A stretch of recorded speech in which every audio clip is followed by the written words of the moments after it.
नमस्कार, स्वागत आहे तुमचे आमच्या चॅनेलमध्ये। आवाज महामुंबईचा, शोध बातमीचा, कौल मनाचा। चला तर मग आमचे चॅनेल शेअर करा, लाईक करा आणि सबस्क्राइब करा। धन्यवाद। उरणमध्ये अनधिकृत भंगारवाल्यांचे पसरले आहे जाळे। अरे, या भंगारवाल्यांना कोणी आडवेल का? उरण तालुका म्हणजे कुणी या कुठेही संसार थाटा, आपले घर बसवा, असे गेल्या काही वर्षापासूनचे चित्र आपल्याला दिसत आहे।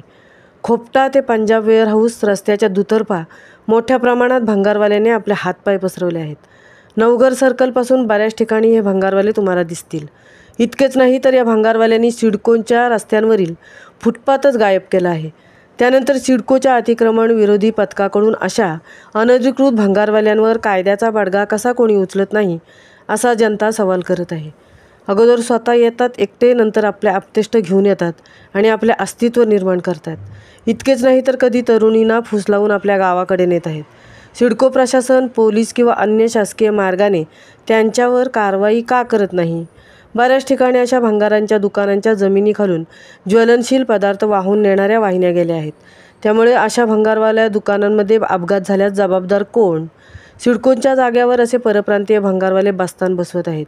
त्यांच्यावर सिडकोच्या अतिक्रमणाविरुद्ध विभागाकडून कारवाईची ठोस पावले कधी उचलणार, अशा अनेक प्रश्नांची उत्तरे जनता मागत आहे।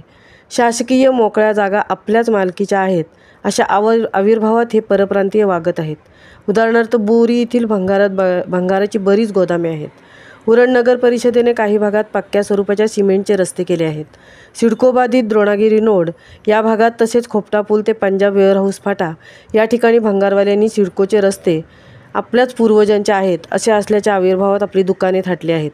सिडकोच्या अतिक्रमण विरोधी पथक स्थानिकांच्या गरजेपोटीच्या घरांवर कारवाई करण्यासाठी धावत येत असतात। मग त्यांना या परप्रांतीय भंगारवाल्यांशी कोणते साटेलोटे आहेत? सिडकोच्या रस्त्यावर फुटपाथवर उभारलेल्या भंगारांची दुकाने मात्र दिसत नाही। अशा वेळीस रात्रीचं खेळ चाले असे म्हटले तरी वावगे ठरणार नाही। या खेळास कोणाचाच अटकाव आहे का? भंगारवाल्यांवर सिडकोचा कारवाईचा हातोडा फिरतो का, हे पाहावे लागणार। आवाज महामुंबईचा चॅनेलसाठी तृप्ती भोईर, उरण।